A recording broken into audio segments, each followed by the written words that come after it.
लगेगा टीका, जल्द ही तुम्हारी लाल टोपी केसरिया हो जाएगी। इसका भी आपने ध्यान रखना, यह भी होने वाला है, यह भी होने वाला है, कोई रुकेगा नहीं। मित्रों, लोगों को गुमराह करने का काम और देश को मुसीबत में डालने का काम, यह काम किसी और ने नहीं किया है, यह आपके ही प्रदेश के नेताओं ने और अपने आप को देश से जोड़ने वाले नेताओं ने इसको करके किया है। यह हमारे ध्यान में रहना चाहिए। मित्रों, हमारे प्रधानमंत्री जी दूरंदेशी हैं। उन्होंने ध्यान में लिया कि जब पिछली शताब्दी में जब उस प्रकार की महामारी आई थी तो उस समय बीमारी से ज्यादा लोग भुखमरी से मर गए थे, और इसलिए प्रधानमंत्री जी ने प्रधानमंत्री गरीब कल्याण अन्न योजना के तहत 80 करोड़ की जनता को 5 किलो गेहूं या 5 किलो चावल, 1 किलो दाल और नमक और तेल मार्च महीने से लेकर छठ और दिवाली तक और अब अगले साल के मार्च महीने तक देने की व्यवस्था की है। तो प्रधानमंत्री मोदी जी ने की है, इस बात को समझना चाहिए। जहां देखो केसरिया ही केसरिया नजर आता है, और यह बताता है कि भारतीय जनता पार्टी का एक एक कार्यकर्ता टोपी लगाकर बूथ अध्यक्ष सभी कोई अपने बूथ से आकर के इस कार्यक्रम में शामिल हुए हैं। मैं यह भी सोच रहा था कि भारतीय जनता पार्टी का विस्तार और विकास समय के साथ कैसा हो गया है। जहां अन्य राजनीतिक दलों की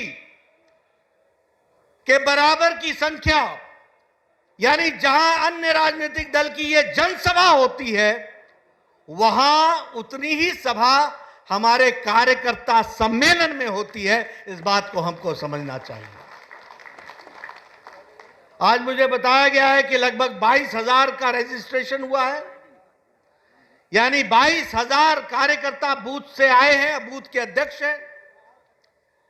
यह कल्पना कोई भी पार्टी नहीं कर सकती है, यह कल्पना कर सकती है तो भारतीय जनता पार्टी कर सकती है। इसको हमको समझना चाहिए।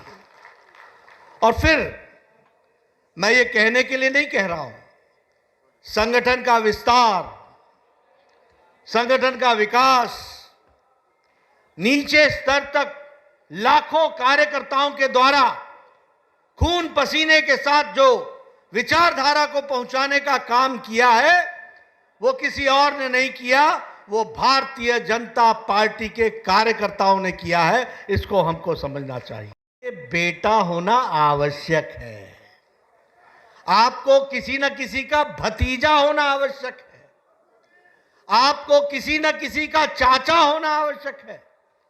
और आजकल तो वंशवाद इतना मजबूत हो गया है कि पार्टी के नेता अपने चाचा को भी बख्शने के लिए तैयार नहीं है, उनको भी तैयार है छोड़ने के लिए। यह स्थिति आकर के खड़ी हुई है।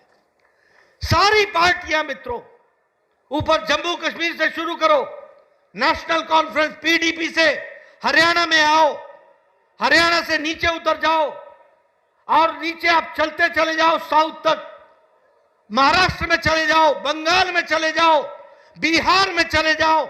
सब जगह पार्टियां क्षेत्रीय पार्टियां बन चुकी हैं और क्षेत्रीय पार्टियों के साथ साथ परिवारवाद की पार्टियां बन चुकी हैं।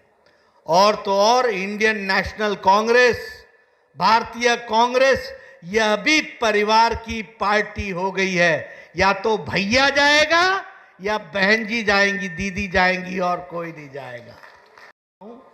कि ये नई सपा नहीं है, ये वही सपा है। इसको भी हमको ध्यान में रखना चाहिए।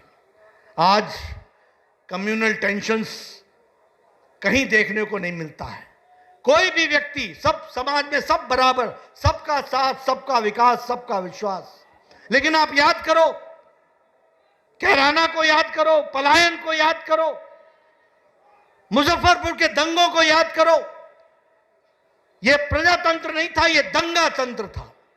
और इस दंगा तंत्र को समाप्त करके योगी जी ने यहां पर शांति, अमन, चैन और विकास की एक नई कहानी लिखी है। उस बात को हमको समझना चाहिए।